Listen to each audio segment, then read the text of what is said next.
Buenas noches, hermanos. Los saludo en el amor de Cristo. Me gozo en el Señor estar aquí compartiendo con ustedes en un mismo sentir. ¿Quién vive? Y a su nombre. Gloria al Señor. Yo, de verdad me tomó por sorpresa, pero estuve meditando en estos días, ¿no?, con el Señor sobre qué tema podía yo compartirles. Y yo le decía, Señor, háblale a tu pueblo. Y hay algo que el Señor me pone, ¿no?, que es algo que a veces suena fuerte, pero yo les quiero hacer una pregunta, hermanos.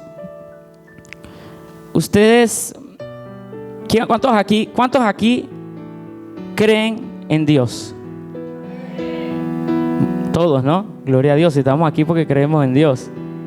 Ahora les voy a hacer otra pregunta que aunque suene parecida, no les... ¿Cuántos aquí le creen a Dios? Hay diferente. Ya les voy a explicar esa diferencia. Que no es lo mismo creer en Dios que creerle a Dios. Porque de creer en Dios, muchos creen en Dios. Pero qué difícil es creerle a Dios. Porque creerle a Dios va acompañado de obedecer a Dios.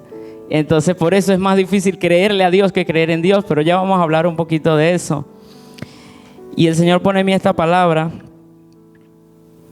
que es el precio de seguir a Cristo. Yo estaba reflexionando en la manera en que Jesús llamó a sus discípulos. Y wow, me sorprendo porque Él solamente les decía, sígueme. Y ellos se iban sin pensar en más nada. Simplemente iban, atendían el llamado, sin saber qué les esperaba, sin saber qué les venía. Pero ellos iban. ¿Pero por qué iban? Porque tuvieron fe. Atendieron el llamado y tuvieron fe. Hemos visto, ¿no?, a través de los estudios qué es lo que significa la fe, pero quiero compartirles qué significa la palabra fe. Etimológicamente la palabra fe viene de pistis, ¿no?, en el griego, y del latín fides, que significa confianza y seguridad, que eso lo sabemos, ¿no? Pero esta última definición es la que me llama la atención, y es que aparte de eso también significa lealtad. Y esa es la parte, creo que más nos cuesta, serle leales al Señor. Porque cuando vamos escudriñando las Escrituras, vamos aprendiendo cada vez más, nos damos cuenta de que cada vez es más difícil. Se exigen mucho más cosas. Y wow, conversaba yo con Cedí temprano de que wow, ser íntegro, ser justo, no es simplemente no decir mentiras, es algo mucho más complejo. Va desde que si llegaste tarde al colegio o al trabajo y el que te toma la asistencia te dice, déjalo así, y tú llegaste 10 minutos tarde, no, póngame los 10 minutos. Va desde eso a pequeñas cosas esas como a lo macro, ¿no? Entonces, quiero que recuerden esa palabra lealtad, porque muchas veces a nosotros se nos ha predicado un evangelio light, ¿no?, ligero, en donde te dicen, es que tú no debes cambiar nada. Dios te ama tal cual eres. Y sí, es verdad, Dios nos ama. Pero parte de las mentiras del mundo es decirte, quédate así, que Dios te acepta como tú eres. Sí, Dios te acepta como tú vienes. Pero eso no quiere decir que Dios quiera que tú te quedes así.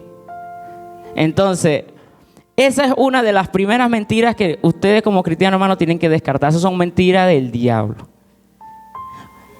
Eso es mentira del diablo, porque si estamos aquí es porque tenemos muchas cosas que cambiar. Entonces, se nos ha predicado un evangelio light, ¿no?, en donde no tenemos que cambiar nada, en donde lo que se nos hace es darnos mensajes esperanzadores, motivacionales. Y sí, es verdad, nuestra esperanza y nuestra confianza está puesta en el Señor. Y en la palabra hay millones de pasajes que nos motivan, que nos enseñan, que nos avivan esa fe, pero creo que hemos malentendido a veces el concepto de fe, porque la fe no es solamente tener una actitud positiva y simplemente algo que sí, yo confío ciegamente y yo tengo una actitud positiva en todo. Sí, eso es parte. Pero la fe va acompañada de acción. De hecho, es por fe que nosotros nos movemos y es por fe que nosotros hacemos las cosas. No es simplemente tener esa actitud positiva ante los problemas y ya. No, hay que accionar, hay que hacer un trabajo que nos compete a nosotros. Confiamos en el Señor, pero hay una parte que nos corresponde a nosotros. Esto de que Dios te ama tal cual eres, esto es una mentira abismal en el sentido de que, como ya les expliqué, Dios sí, Él nos ama, pero porque nos ama, Él nos quiere corregir, Él nos quiere moldear y Él nos quiere transformar. Cuando venimos aquí a Cristo, Él, precisamente tenemos un nuevo nacimiento. Y ya le voy a explicar un poco la complejidad de esto, porque a veces nos enfocamos solamente en la parte en la que el Señor se olvida de todo lo que hiciste y no nos enfocamos en la otra parte del nuevo nacimiento. Entonces, sí, por gracia somos salvos. El Señor se olvida, el Señor nos limpia, pero depende de nosotros no volvernos a ensuciar. ¿Ves? Es un trabajo constante. Y ahí es donde nos aferramos al Señor, pero tenemos que hacer un trabajo. El Señor es misericordioso, el Señor a través de su gracia nos limpia, pero hay un trabajo que hacer. Otra de las mentiras del mundo que se ha escuchado, nos dicen es que todos somos hijos de Dios. Mentira, mentira. ¿Todos somos hechura suya? Sí. Hijos, no. ¿Por qué? Porque Juan 1:12 dice: mas a todos los que le recibieron, a los que creen en su nombre, les dio potestad de ser hechos hijos de Dios. Por eso les dije que recordaran la palabra lealtad. Porque aquí en la parte creer abarca, es algo mucho más complejo. Por eso le dije que parte de tener fe también es obediencia. Creer en Dios no es solamente creer que Él existe y ya, y tener ese respeto porque Él existe. Sino que, ok, ya, tú sabes, reconoces que existe, reconoces que hay un Dios que te observa, lo aceptaste como tu Señor, como tu Salvador, pero de ahí empieza un proceso, ¿no? Entonces, otra de las cosas que te dicen es: sigue a tu corazón. Mentira del diablo. Porque Jeremías 17:9 dice: engañoso es el corazón más que todas las cosas y perverso, ¿quién lo conocerá? Entonces, todas estas cosas nos vienen a pensar y a darnos cuenta de lo al revés que están las cosas en el mundo. Y cómo nosotros todos alguna vez caímos en una de esas frases para consolarnos y para justificar el hecho de que no tomábamos acción. Pero no es así. ¿Quién vive? Lo veo como serio. ¿Quién vive? Ok, estamos comenzando. Bueno, esto es solo la superficie de lo al revés que están las cosas en el mundo. Lo que nos hace preguntarnos: ¿será cierto que Dios me ama como soy y no debo cambiar? ¿Que no hay que sacrificar nada ni renunciar a nada para seguirlo con tal y yo crea en Él? Pues ahí es donde entra la importancia de esa palabra que les dije, de lealtad, ¿no? Pues no es lo mismo creer o confiar en Dios que creerle a Dios, que servirle a Dios, que obedecer a Dios. De tal manera que nuestra fe madure y dé su fruto. Y para que esto suceda es necesario conocer a Dios a través de su palabra. Pues Romanos 10:17 dice: así que la fe es por el oír y el oír por la palabra de Dios. Y una vez lo vamos conociendo más y más, nos daremos cuenta de lo que le agrada o no, a fin de ir apartándonos de las cosas contrarias a Él y santificarnos para Él. ¿Es fácil? No es fácil. Pero debemos pasar distintos procesos que forman nuestro carácter y maduran nuestra fe, pero que valen totalmente la pena si pensamos que un día podremos mirarlo de frente sin vergüenza alguna. Mira, yo me he puesto a imaginar eso, que, wow, presentarte, porque, ojo, por eso les separo, sabemos que la salvación es por gracia somos salvos. No es que si yo me equivoqué, ya listo, perdí la salvación no se pierde. El proceso de nosotros santificarnos es para que en el momento de que nosotros estemos ante el Señor, poder verlo a los ojos y no ser avergonzado y poder verlo y que Él nos diga, buen siervo fuiste. Entra en el gozo de tu Señor. Recibe esta corona de gozo que yo te doy por haberme obedecido. Y qué hermoso y qué gozoso va a ser cuando estemos ahí delante del Señor y Él nos diga, buen siervo fuiste. Eso no tiene precio. Muchas veces nos matamos por conseguir posiciones en el colegio, en los trabajos, pero no hay mejor posición que la que el Señor nos da en el reino por obedecerlo. Y la palabra dice que Él viene con sus galardones a todos los que le obedezcan. Y es por esos galardones. ¿Cuántos aquí quieren llenarse de galardones en el reino? Gloria a Dios. Y es por eso que nosotros hacemos este proceso. No para salvación, porque sabemos que es por gracia, sino porque una vez nosotros entendemos ese sacrificio que el Señor hizo y una vez ya somos salvos, nosotros lo que queremos es agradarlo, que Él se goce en nuestro caminar todos los días. No queremos contristar el Espíritu, no queremos hacerlo sentir mal, al contrario. Queremos impresionarlo, andamos así como niños chiquitos, mira papá qué hice, mira papá hice esto, mira esto, y el Señor va emocionándose por ese caminar. Esa es la intención de ese proceso y de transformarnos. Entonces,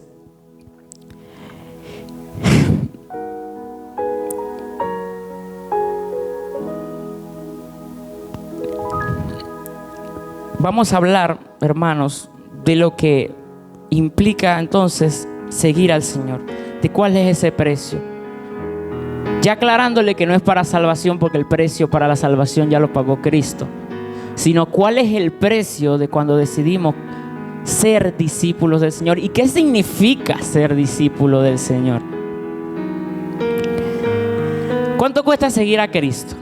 Pues eso va a costar más o menos dependiendo de qué tanta disposición tengas para dejar atrás toda tu vida, todo lo que tú eras antes de Él.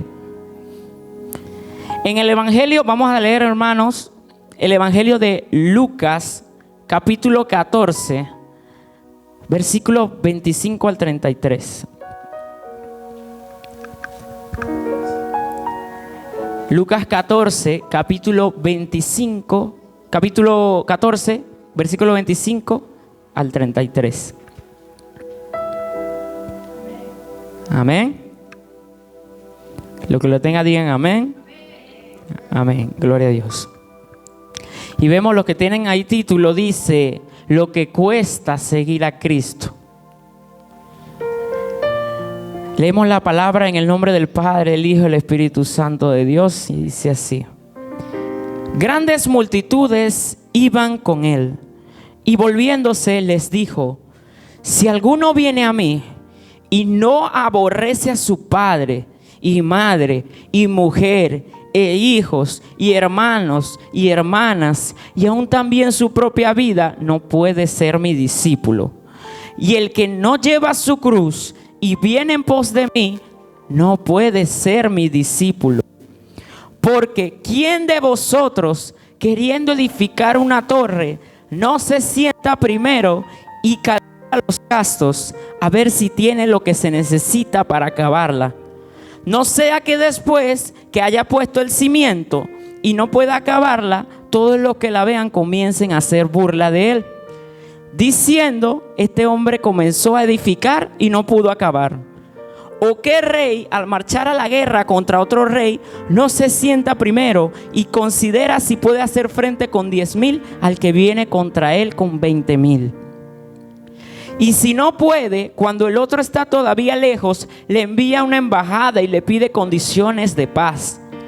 Así pues, cualquiera de vosotros que no renuncie a todo lo que posee, no puede ser mi discípulo. Gloria al Señor.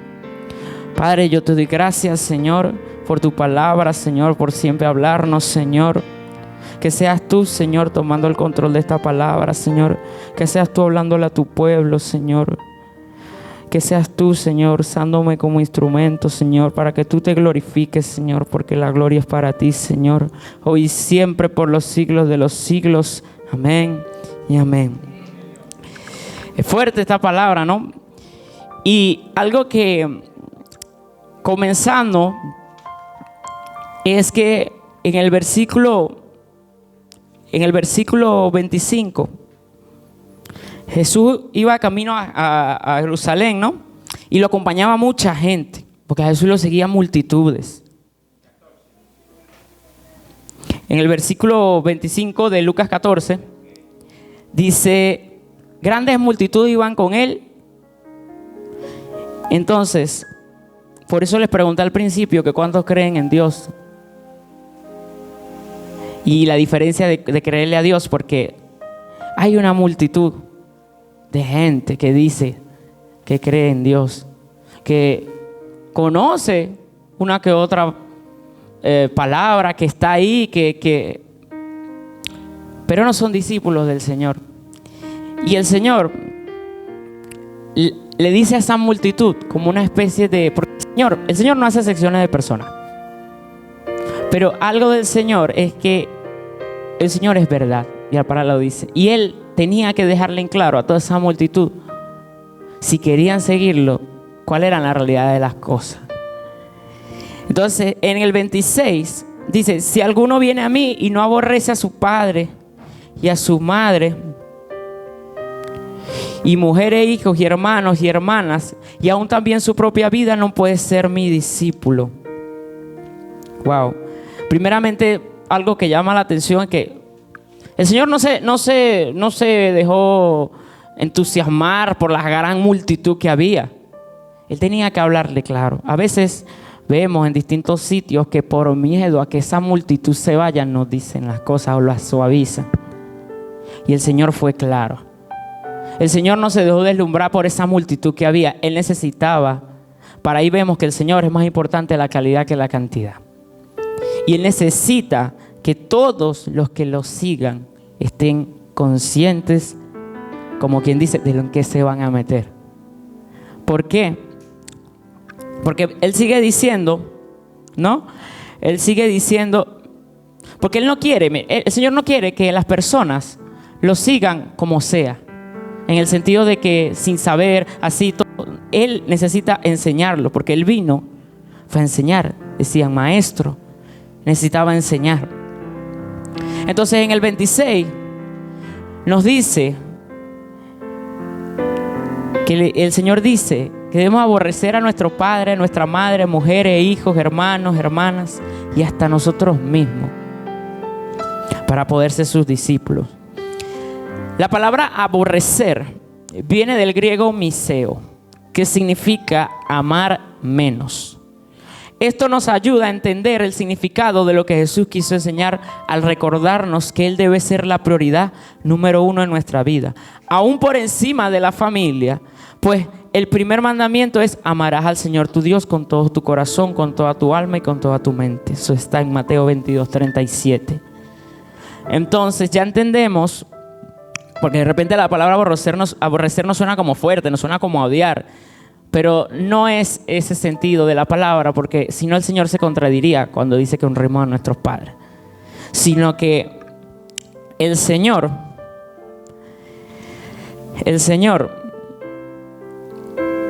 aquí dice, nuestro Señor no quiso decirnos que es deber del cristiano aborrecer a sus padres y parientes, porque esto estaría en contradicción con el quinto mandamiento. Lo que quiso decir fue que los que deseen seguirlo deben amarlo con un amor más profundo del que abrigan hacia sus parientes más cercanos y queridos y hacia ellos mismos. Y que si sus deberes para con Dios y sus deberes para con los hombres fueren incompatibles, en un caso dado, estos deben ceder al lugar de los primeros. Porque van a haber situaciones. Cuando comenzamos, no siempre es el caso, pero el primer problema, los primeros que se levantan son la familia cuando nosotros decidimos seguir al Señor. Entonces son estas situaciones en las que nos toca, no es ni siquiera elegir entre lo bueno y lo malo, porque elegir entre lo bueno y lo malo es fácil. Pero ¿cómo hacemos cuando nos toca elegir entre lo bueno y lo bueno? Wow, porque se supone que amar a nuestros padres es bueno, pero seguir a Cristo también es bueno. ¿Cómo se hacen esos casos? ¿No? Pues aquí el Señor nos dice, por eso es que Él nos dice que debemos amar menos a nuestra familia, amarlo más a Él, amarlo a Él primeramente. Por eso, Porque es ese amor al Señor lo que nos va a dar esa convicción y esa firmeza. Y nos va a ayudar a canalizar las emociones y a ser más objetivos a la hora de tomar decisiones, dejando de un lado las emociones. Entonces, debemos preferir ofender a los que amamos más sobre la tierra a desagradar al que murió por nosotros en la cruz. ¿Y por qué ofender? Que vayamos a pelear, a contender o a insultar a nuestra familia, no. Sino que hay veces que simples pasos que damos nosotros ofenden. Y entonces, por eso es que lo digo, a veces nos va a tocar decidir lastimar o ofender a nuestra familia que lastimar al Señor. De hecho, el rey David le decía, ¿no?, a su esposa, pues delante de ti me haré más vil, pero yo sigo avanzando, yo sigo alabando al Señor. Y eso es lo que nosotros tenemos que pensar y sentir, que delante del mundo vamos a ser unos locos, delante de la familia, delante de los amigos vamos a ser unos radicales, pero tenemos que pensar es cómo nos estamos viendo delante del Señor. Porque la gente juzga, la gente critica, la gente no entiende. Por eso es que el Señor quiere que tengamos una relación profunda y personal con Él, porque es a Él al que tenemos que agradar. Y saber que le estamos agradando a Él nos va a dar la tranquilidad y ya no vamos a sentir esa necesidad de explicarle a todas las personas por qué hacemos las cosas. Porque el Señor ya lo sabe. Y tenemos que agradarlo es a Él. Y es fuerte, porque es fuerte.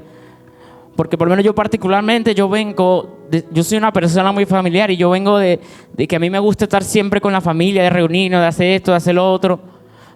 Pero hay momentos en los que el Señor te dice, apártate para mí. Dedícate a mí. Necesito que ahora seamos tú y yo. Porque necesito enseñarte muchas cosas. Que de repente en ese hogar, que de repente en ese trabajo, que de repente con esa pareja, no vas a poder aprender porque va a ser piedra de tropiezo. Y confía, te dice el Señor, que haciendo eso yo voy a tener cuidado de tu familia. Pero necesito que vengas conmigo, nos dice el Señor. Entonces el 27 nos dice, y el que no lleva su cruz y viene en pos de mí, no puede ser mi discípulo. ¿Qué significa llevar la cruz? El Señor en ese momento estaba yendo de camino a Jerusalén. Ya iba a cumplir el mayor propósito que Él vino a esta tierra, que fue a salvarnos, ¿no? Y para el pueblo en ese entonces no era necesario explicarle mucho lo que significaba una cruz, porque ellos lo vivían.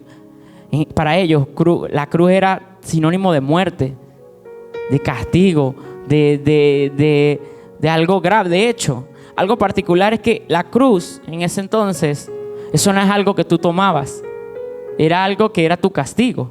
No era que voluntariamente tú lo decidías tomar. Pero aquí el Señor nos dice, tome su cruz. Y esto nos da a resaltar que esto es un acto voluntario, que es algo que tenemos que tomar por decisión propia. Por eso Él dice, tome su cruz. No es algo que nos llega sin saber, es algo que decidimos. Porque si nosotros queremos seguir a Cristo, ¿a dónde iba Cristo en ese momento? A la cruz. Iba a morir por todo.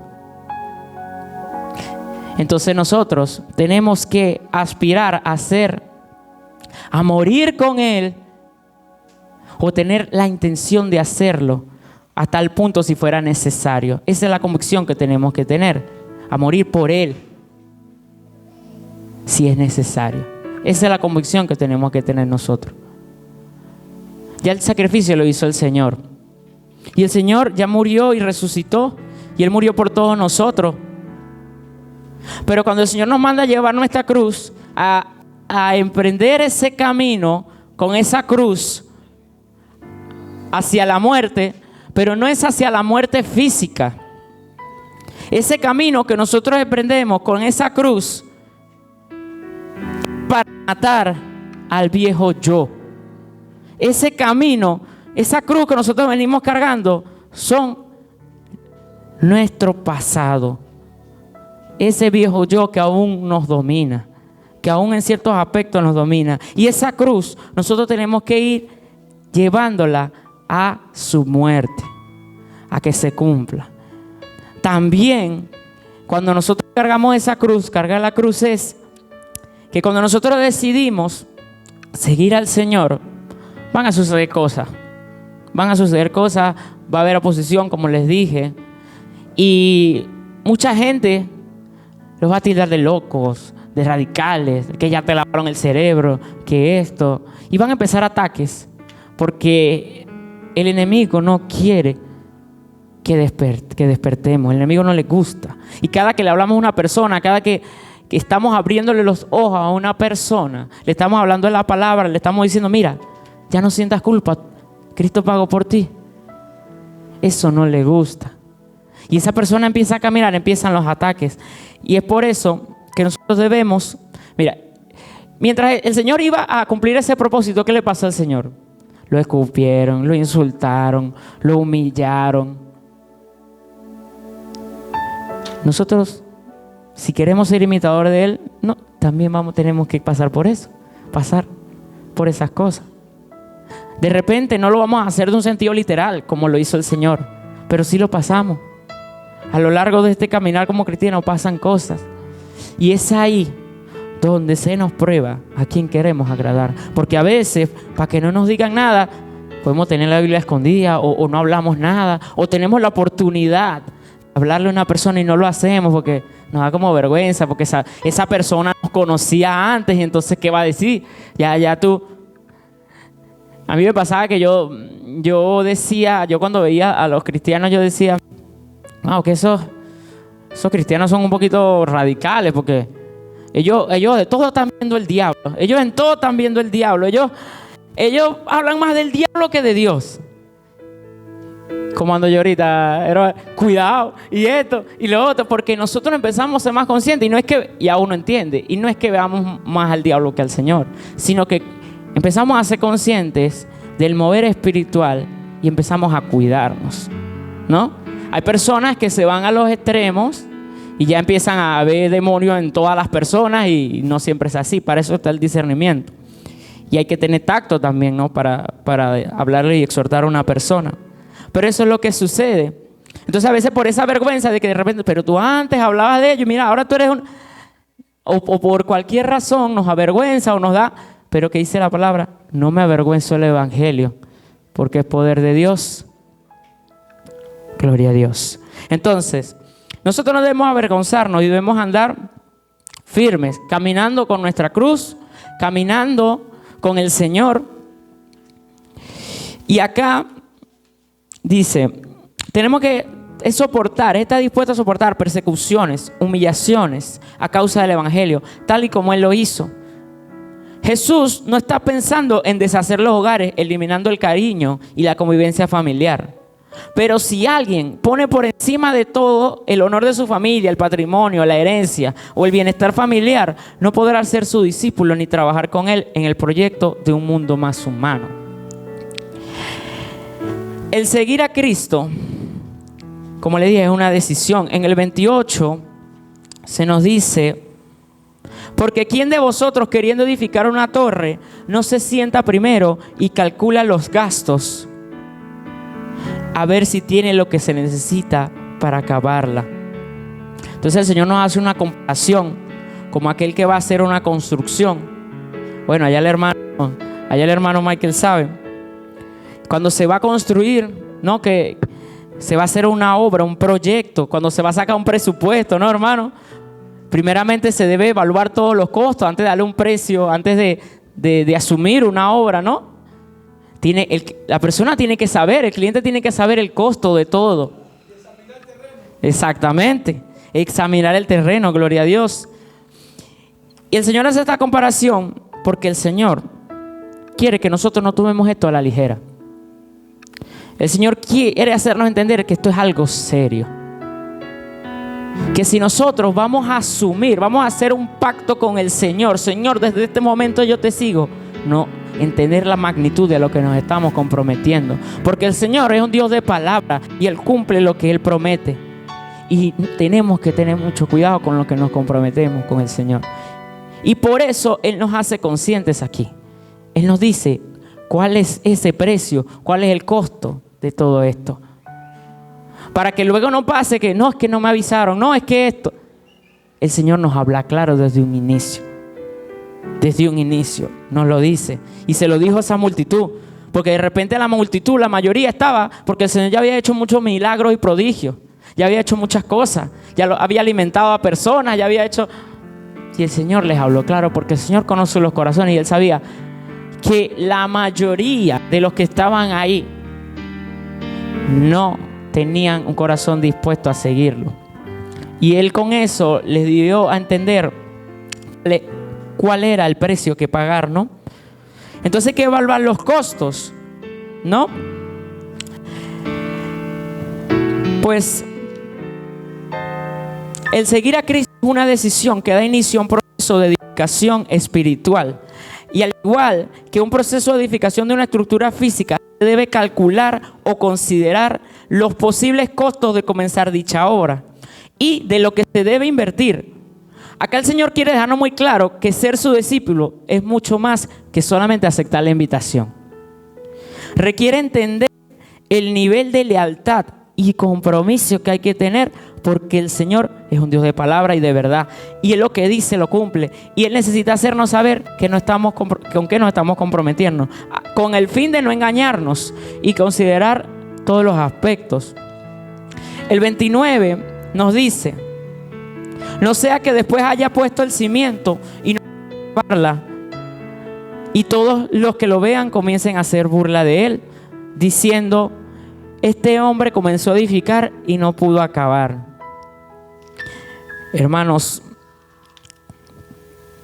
yo creo que esto es lo más triste que nos puede pasar a nosotros como cristianos: el comenzar un camino de edificación y no acabar la obra. Wow, eso es lo que no quiere el Señor. Eso es lo que quiere evitar el Señor. Que muchos se queden a mitad de camino porque como no entendieron la magnitud del compromiso, al verse ya inmersos en tantas cosas, se sienten encargados, se echan para atrás y dicen: no, esto yo no lo sabía al principio, a mí no me dijeron. Y el Señor lo dice claramente en su palabra. Por eso es que el Señor no tiene miedo. No tenía miedo que esa multitud se fuera. A veces nosotros sí caemos en eso. Ay, yo no voy a decir esto porque como que se va a ir todo el mundo. Y viendo esto, el Señor me hace ver que el Señor no le importa. El Señor quiere que la mayor cantidad de personas sea salva.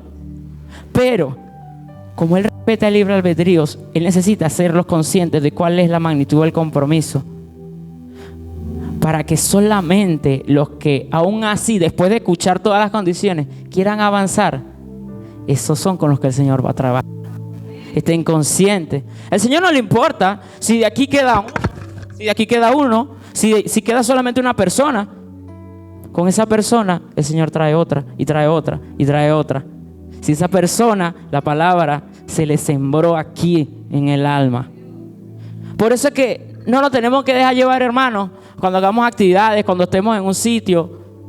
Si de repente estamos diciendo una palabra y de repente la persona que le estamos diciendo no nos presta atención, o de repente estamos en un grupo pero estamos hablando de una persona en específico, nada es en vano, porque tú no sabes si en ese grupo hay una persona que sí te está prestando atención, ahí calladita te está escuchando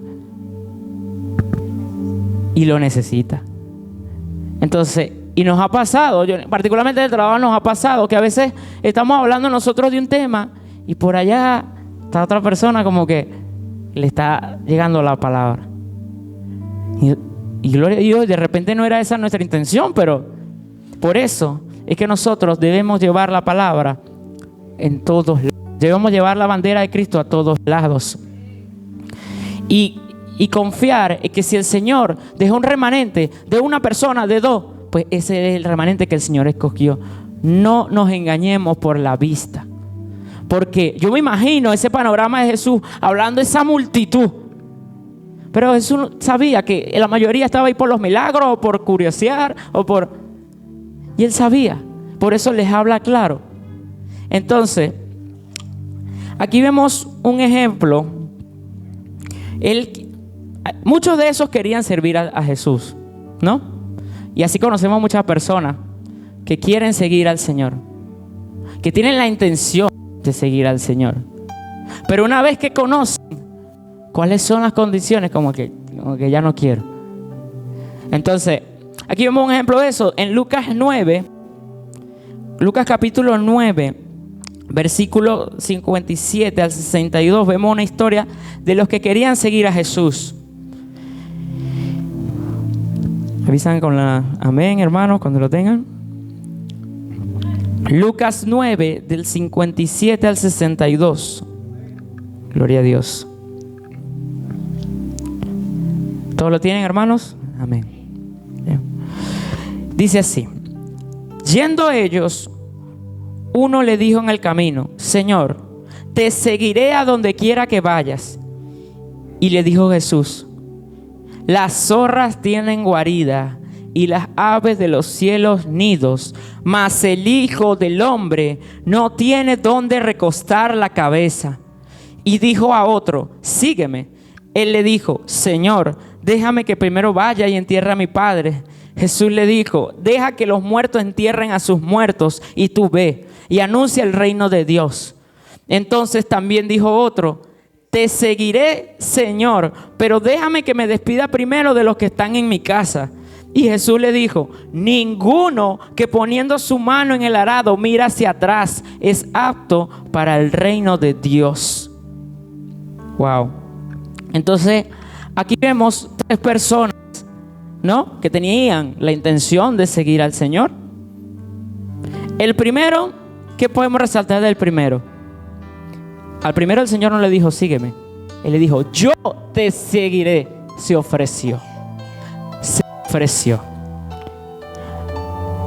Y cuando el Señor le contesta, Él se apresuró. Por eso nosotros tenemos que tener cuidado cuando nosotros le prometemos cosas al Señor o nos dejamos llevar por la emoción. Y sí, yo te sigo hasta el fin del mundo. Porque puede que después, como dice el Señor, no puedas terminar si no entiendes la magnitud de lo que te estás comprometiendo. Entonces, Él se apresuró y dijo: yo te sigo a donde quiera que vayas. Así. Entonces el Señor le contesta, porque el Señor conoce el corazón, y le dice: las zorras tienen guaridas y los aves de los cielos nidos, mas el Hijo del Hombre no tiene donde recostar la cabeza. Con esto el Señor le está diciendo, no que precisamente el Señor no tuviera dinero o no tuviera hogar, sino que ellos, servir a Jesús es salir, es estar de misioneros, es estar en movimiento, no es estar en una zona de confort, no es estar ahí estancado, ahí. No. Si el Señor, tú vas a seguir a Cristo, el Señor te va a tener en constante movimiento, constante trabajo, haciendo diversas cosas. Entonces, claro, por eso le pone: estos animales tienen su guarida, tienen esto, mas el Hijo del Hombre no tiene donde recostar la cabeza. Porque es que el Señor paraba en movimiento y sus discípulos también, haciendo la obra. Y a veces a muchos no les gusta eso. Quieren es quedarse en su casa, yo voy los domingos y ya. Pero cuando de repente viene el Señor y te dice: ve, sale a evangelizar, ven, mira, vamos a hacer esto, vamos a hacer lo otro. No tengo tiempo. Porque ahí nomás. Y wow, yo imagino la cara de esa persona cuando el Señor le dice eso. Me imagino él todo emocionado: Señor, yo te sigo hasta el fin del mundo, sí.